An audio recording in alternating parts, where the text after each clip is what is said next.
그리스 로마 신화에 나오는 수많은 신과 영웅들 중에서 여러분은 누구 제일 좋아하세요? 저는 프로메테우스를 뽑겠어요. 프로메테우스는 제우스를 속이고 인류에게 최초로 불을 전해준 신입니다. 흔히 그리스 신화에서 제일 최고 높은 신은 제우스라고 생각을 하는데요. 제우스가 올림포스 산에 이제 12신을 생각하면 제일 높고 힘이 센 신은 맞는데 제일 먼저 생긴 신은 아닙니다.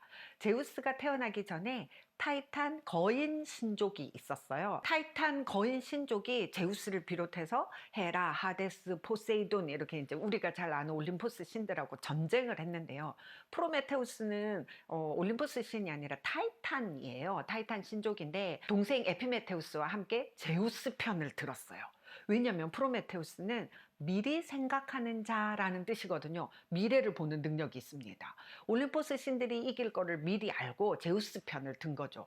동생 에피메테우스는 반대로 나중에 생각하는 자입니다. 일단 행동부터 하고 나중에 생각하죠.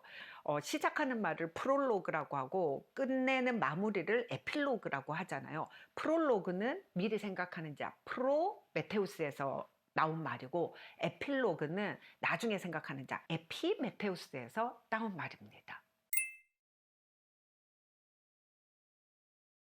제우스는 원래 하나였던 세상을 땅과 물과 하늘로 나누고 네 발 짐승은 땅에서 살게 하고 물고기는 물에서 새는 하늘에서 살게 했죠. 그런 다음에 프로메테우스한테 얘기를 한 거죠. 프로메테우스, 우리 신을 섬길 존재를 좀 만들어 봐봐. 좀 똑똑한 애들로. 그래가지고 이제 프로메테우스가 인간을 만들었어요. 그러니까 인간을 만들 때 진흙이랑 눈물을 섞어서 만들었대요. 그러고는 이제 이 프로메테우스의 동생 에피메테우스에게는 동물과 인간들에게 살아가는데 필요한 각자의 능력을 나눠주는 일을 시키는데요.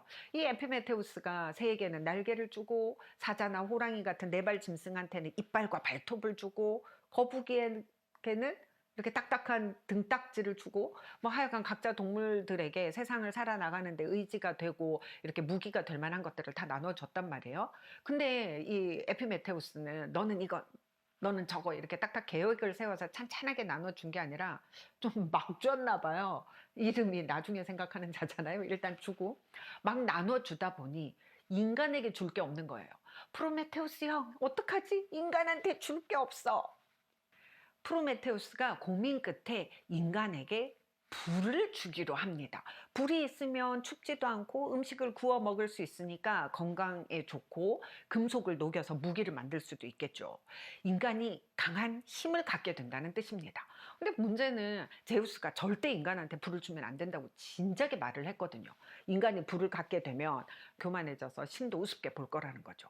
그러니까 프로메테우스가 인간에게 불을 주고 싶기는 하니까 몰래 줘야 되잖아요. 어떻게 줬게요? 속이 빈 펜넬이라는 식물 안에 불씨를 숨겨서 줍니다. 문익점 선생은 붓통에 이렇게 목화씨를 넣어줬는데 빈 붓통 같은 그런 식물 안에다가 불씨를 넣어준 거죠. 나중에 제우스가 이걸 알고 얼마나 화를 냈겠어요.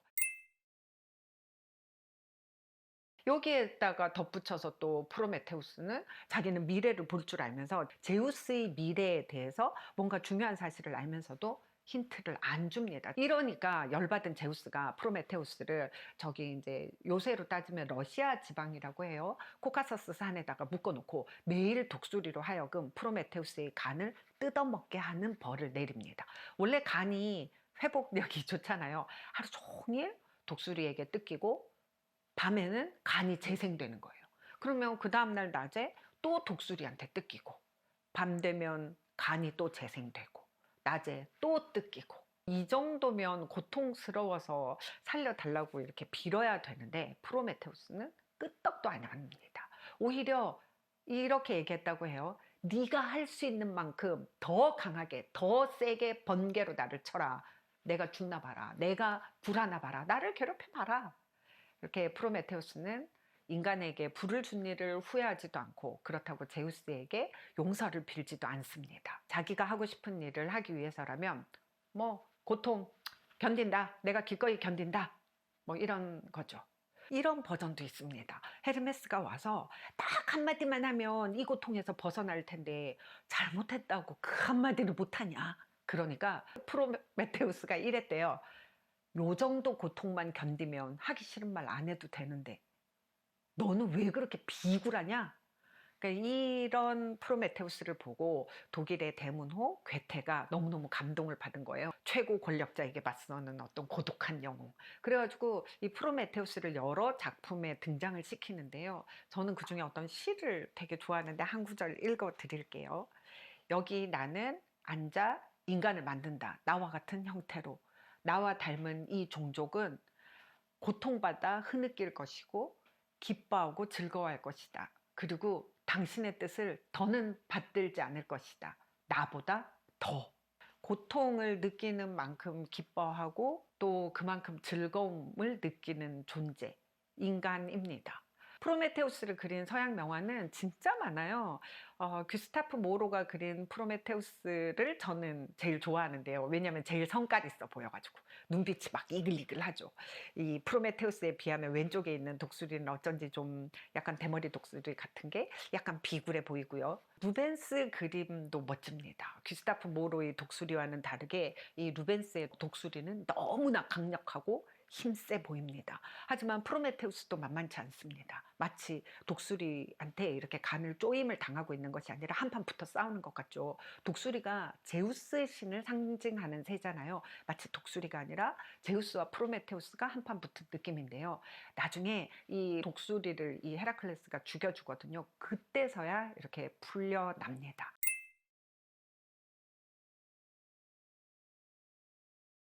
그리스 로마 신화와 함께 읽을 그림책 여러분들에게 소개해 드리고 있는데요. 프로메테우스 이야기와 함께 볼 그림책은 프랑켄슈타인을 쓴 소설가 메리 셸리의 이야기 펜으로 만든 괴물입니다. 뭐 메리 셸리 프랑켄슈타인이랑 프로메테우스랑 무슨 관계가 있냐면요.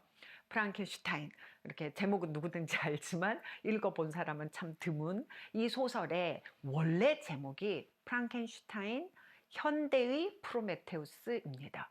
프랑켄슈타인이 흔히 얼굴이 초록색이고 이렇게 그 꿔맨 자국 딱딱 있는 그 괴물 이름인 줄 알지만 사실은 그 괴물을 만들어낸 박사 이름이죠.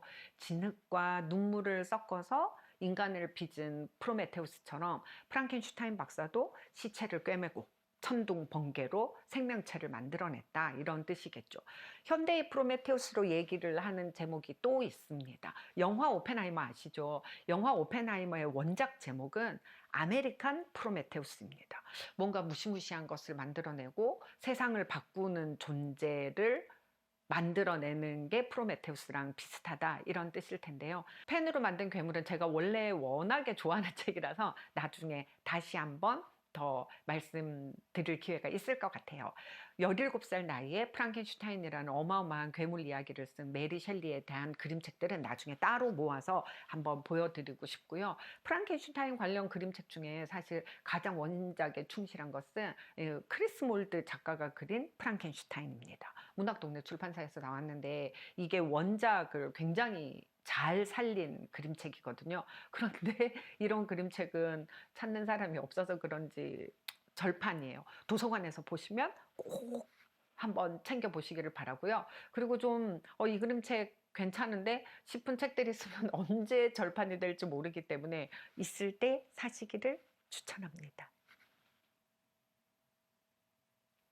제우스랑 헤라가 부부잖아요. 이 부부는 둘 다 자기 상징이 새예요. 헤라는 공작새가 자기의 상징입니다. 서양 명화 같은 거 볼 때 어떤 여신이 있는데 옆에 공작새가 있다. 그러면 이거는 헤라입니다. 그리고 제우스는 독수리가 상징이에요. 이 그림 속에 어떤 남신이 있는데 옆에 독수리가 있다. 이래도 제우스지만 독수리가 좀 멋진데 이러면 얘가 변신한 제우스예요.